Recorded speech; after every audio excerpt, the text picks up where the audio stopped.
The disk method is a technique that helps us find the volume of a three-dimensional solid of revolution. Now, normally in Calc 1 and 2, we don't really get too much into three-dimensional objects. We do a lot of three-dimensional stuff in Calc 3, but not so much in Calc 1 and 2. So that's why this is a little bit of an unusual topic, because we're moving into 3 dimensions. But here's how we're getting this three-dimensional shape. If you have a function f of x and it's drawn in 2 dimensions like the rest of our functions are, due to the fact that we only have an x and a y axis, it's only 2 axes, so it's only 2-dimensional. What we're going to do is we're going to rotate this guy around either the x or the y axis, kind of like a rotisserie. It's going to spin around either this way around the y axis, or it's going to spin around this way around the x-axis, and that's how we get a 3-dimensional shape. So I'll just draw you a representative example here. Just for this video, I'm going to revolve this guy around the x-axis, but you could just as easily revolve this guy this way around the y-axis, but that's just not what we're going to do in this video. So we're going to take this function, and we're going to revolve it around the x-axis. It's going to spin like a rotisserie. It's going to create a 3-dimensional solid. And so here's what it's going to look like. Starts here. It's going to come out towards us. It's going to go down. And so I'll draw at least that snapshot there, this downward picture here. It's not a great graph. Let me try that again. This can be kind of tough to draw sometimes. Anyway, that's the downward reflection of this guy. And then it's going to go behind the XY plane and back up again. And so oftentimes you'll see these drawn with like these circular ends, because that's what it would look like in real life. Again, my drawing skills aren't that awesome, but you get the idea there. So you'd have like these rounded edges on both ends where this guy's been spun around the x-axis. Now that solid has a volume, and so the question for us in this video to answer is, what is the volume of that solid that we just got? Now we're actually going to take a page out of the book of Riemann sums from a few weeks back. If you remember when we first learned about integration, the way we got the area under the curve was by starting with an approximation of that area using rectangles that we stacked from left to right, and then as we filled out that region with rectangles, we added up those sums, and then that summation was roughly the same as the area, total area under the curve. Well, we're going to do the same thing here in 3 dimensions. So imagine here for a moment if you took a sharp knife, if you just took a sharp knife here real quick, and you cut it. Let's say we cut it once here and we cut it once here. What shape would that be right there that we cut out with our knife? Hopefully you said it looks something kind of like a disc, thus the name disc method. It's going to look like a skinny, wide disc that has a particular radius to it. Now you might have seen these even as like child's games where they have like these discs that are stacked on top of each other that each have a different radius, and they create a solid. Well, it's going to kind of look like that. We're going to have these discs that are stacked, in this case from left to right. The left edge has a small radius. The right edge, at least in my graph, has a big radius, but stacked together they would fill out the solid.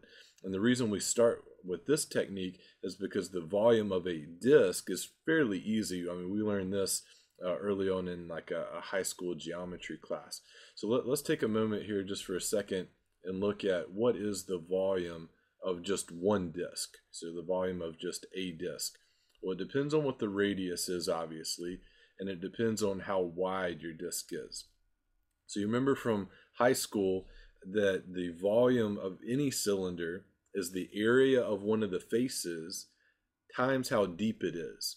And so this guy's volume would be pi r squared. Now that part's from the area of one of the faces times what we're going to call delta x, because you remember, if we're going to stack these across the x-axis, this is going to be some change in x units wide. So we'll have delta x would be the width of our particular disk here. So if we could add these up over the entire region, then we would get an approximation to the volume of the solid. But there's one catch. Look at this radius right here. is our radius from left to right across that solid that I had, is it always this particular radius right here? No, you remember it was small and then it got larger, and you can imagine other examples. It might get smaller again and then very large. It's always going to be fluctuating, but fluctuating depending on what? This is going to be a function of x. You tell me what x value you're currently at, and then I'll tell you how wide that disk should be.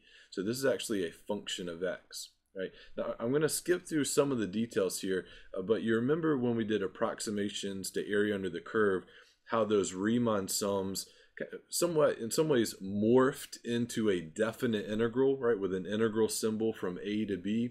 What happened there, without going into a lot of detail, was we let the number of rectangles go to infinity.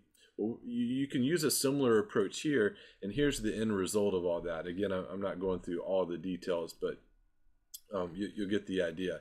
The volume of this guy is going to be a definite integral from a to b, right? You're going to integrate from a to b all the way across this guy. And so on my graph here, here's a, and there is b.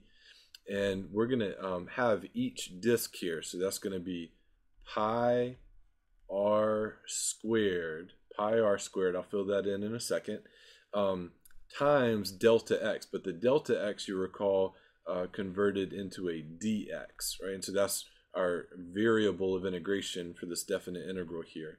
And now the radius, you remember, was constantly changing.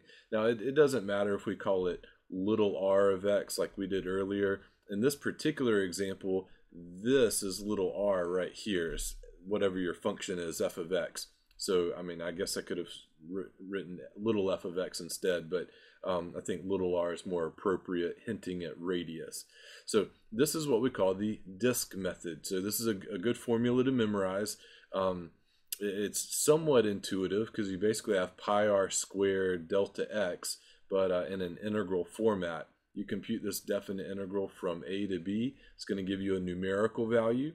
The numerical value represents the volume of this solid here. There's also a few other lectures I would recommend you guys checking out at my website, fireflylectures.com, such as how do you find the volume when you revolve the function around the y-axis? Things are going to change a little bit because the disks aren't stacked from left to right across the x-axis. They're top to bottom, so just some small changes there. Also, we didn't do any examples in this video because they get kind of long, so I wanted to keep this video kind of short. So we'll do some examples with the disk method, as well as there's also something very closely related to the disk method called the washer method. So anyways, hope that helps, and again, visit my website, fireflylectures.com.